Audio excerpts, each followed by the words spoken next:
ആട് 3യുടെ first single അങ്ങനെ പുറത്തിറക്കിയിട്ടുണ്ട് മക്കളെ. കണ്ടവർ ജസ്റ്റ് അടി കമൻറ്റ് ബോക്സിൽ കമൻറ്റ് ചെയ്തേക്കണേ. എനിക്ക് ജസ്റ്റ് ഒന്ന് അറിയാൻ വേണ്ടിയാണ്. എനിക്ക് പേഴ്സണലി ശരിക്കും തന്നെ ഇഷ്ടപ്പെട്ട്. മുന്നേ നിഖില വിമലാണ് സിനിമയിൽ ഐറ്റം ഡാൻസ് കളിക്കുന്നതെന്ന് പറഞ്ഞു റൂമർ ഉണ്ടായിരുന്നു. പുള്ളിക്കാരിയാണ് ഈ ഒരു ഐറ്റം ഡാൻസ് കളിച്ചിരുന്നെങ്കിൽ നല്ല ബോറായി പോയെന്നു പറയൂ. ശരിക്കും വേദിക്ക പുള്ളിക്കാരി കീട്ടിലുമായിട്ടാണ് ഡാൻസ് ചെയ്തിരിക്കുന്നത്.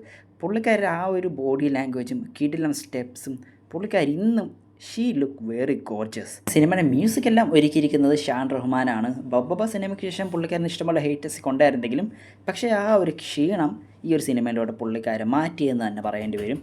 അടിയിൽ കമൻറ്റ് ബോക്സ് എന്നാ കമൻസ് ആയിരുന്നു, കീടിലമായിട്ട് തന്നെ ഉണ്ടായിരുന്നു.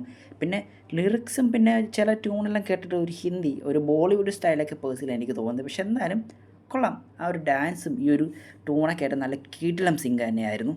എനിക്ക് പേഴ്സണലി ശരിക്കും തന്നെ ഇഷ്ടപ്പെട്ടു. പിന്നെ ആ ഒരു സോങ്ങിൻ്റെ ഇടയ്ക്ക് ആ സിനിമയിലെ കുറച്ച് സീനെല്ലാം കാണിച്ചിട്ടുണ്ടായിരുന്നു. ആ ഒരു ക്യാരക്ടർ പുറത്ത് പറഞ്ഞിട്ടില്ലെങ്കിലും ഷാജി പാപ്പൻ്റെ ആ ഒരു ക്യാരക്ടർ ആർക്കോ മെസ്സേജ് വിടുന്നതും പിന്നെ ആ പ്രാവ് ഇങ്ങനെ തൂറിയിടുന്നതും ഒക്കെ ഇച്ചിരി ഫണ്ണായിരുന്നു, കുഴപ്പമില്ല.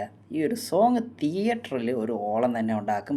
ഇപ്പോൾ നോക്കുവാണെങ്കിൽ നാളെ ഇൻസ്റ്റയിലൊക്കെ ഈ ഒരു സോങ് തന്നെ ആയിരിക്കും വൈറലാകാൻ പോകുന്നത്. മുന്നേ നല്ല ഡൗട്ട് ഉണ്ടായിരുന്നു സിനിമയുടെ റിലീസ് മാറ്റുമെന്ന് പറഞ്ഞുകൊണ്ട്. ഇപ്പോൾ പുറത്തൊക്കെ യുദ്ധം കാരണം GCC കൺട്രിയിലൊക്കെ റിലീസ് മാറ്റിയൊക്കെ വെക്കുന്നുണ്ടായിരുന്നു പറഞ്ഞിട്ടുണ്ടായിരുന്നു. പക്ഷേ സിനിമയുടെ പ്രൊഡ്യൂസർ വിജയ് ബാബു ഒഫീഷ്യൽ പറഞ്ഞിട്ടുണ്ടായിരുന്നു ഈ വരുന്ന 19-ാം തീയതി തന്നെ പടം റിലീസിനെത്തുന്നു. പിന്നെ സിനിമയുടെ സെൻസറും കഴിഞ്ഞിട്ടുണ്ടായിരുന്നു.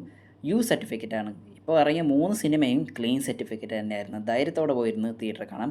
പിന്നെ സിനിമയുടെ ഡ്യൂറേഷൻ വരുന്നത് 2 മണിക്കൂറും ഏകദേശം 47 മിനിറ്റുമാണ് സിനിമയ്ക്ക് ഡ്യൂറേഷൻ ആയിട്ട് വന്നിരിക്കുന്നത്. സിനിമയുടെ ബുക്കിംഗ് സ്റ്റാർട്ട് ചെയ്യാൻ പോവുകയാണ്. മൺഡേ തൊട്ടായിരിക്കും സിനിമയുടെ theatre booking online booking start ചെയ്യാൻ പോകുന്നത്. അപ്പോൾ നിങ്ങളുടെ അഭിപ്രായം എന്താണ്? ജസ്റ്റ് അടിക്കാൻ കമൻറ്റ് ചെയ്തേക്കുക.